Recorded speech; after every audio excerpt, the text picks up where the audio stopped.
We talked about how to tell the difference between physical hunger and emotional hunger. Now we're going to talk just briefly about comfort foods.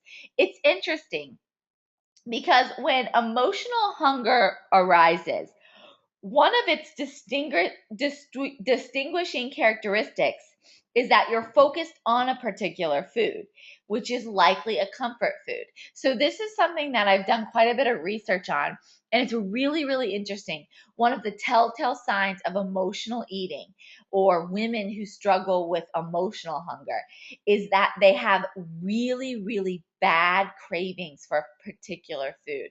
Now, Suzanne mentioned, and this is so true, the unsweetened cocoa does wonders for cravings, right? It balances brain chemistry.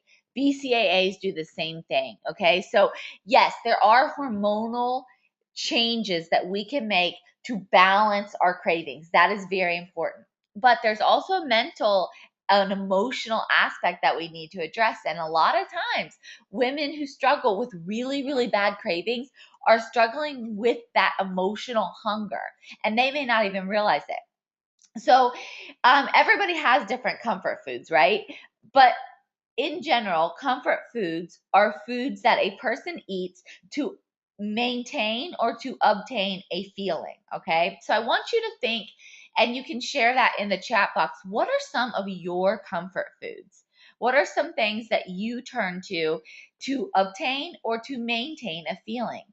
So, comfort foods are wrongly associated with negative moods. It's not always negative moods that lead to, wanting a comfort food.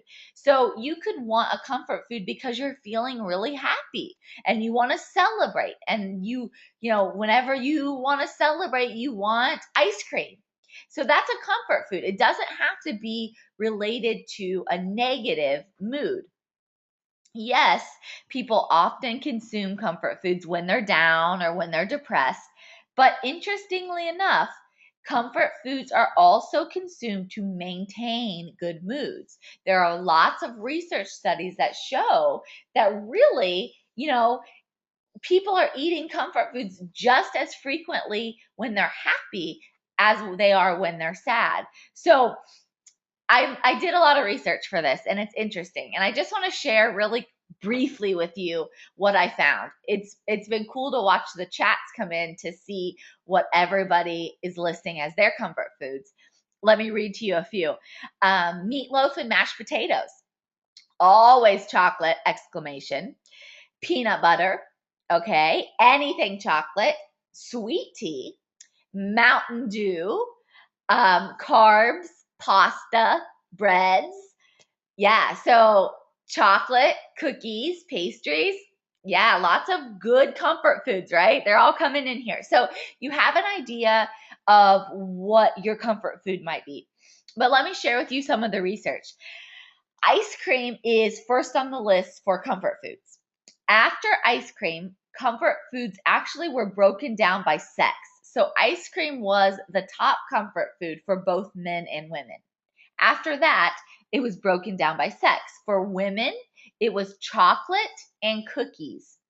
For men, the top comfort foods were pizza, steak, and casserole. So I just thought that was interesting. And then some more interesting research that I found when I was preparing. What you reach for when you're eating to satisfy an emotion actually depends on the emotion. So this is really cool too. I read this interesting article, and it was published in the American Demographics magazine. And the research study said that the types of comfort foods a person is drawn toward varies depending on their mood. So we could agree to that, right? People in happy moods tend to prefer foods such as pizza or steak. That was actually 32% of people. Sad people reach for ice cream and cookies, and that was 39% of the time. And 36% of bored people opened up a bag of chips. So, as you can see, we are not alone, right? You have comfort foods, and so does the rest of America. So, it's just something that we need to learn to deal with and to manage.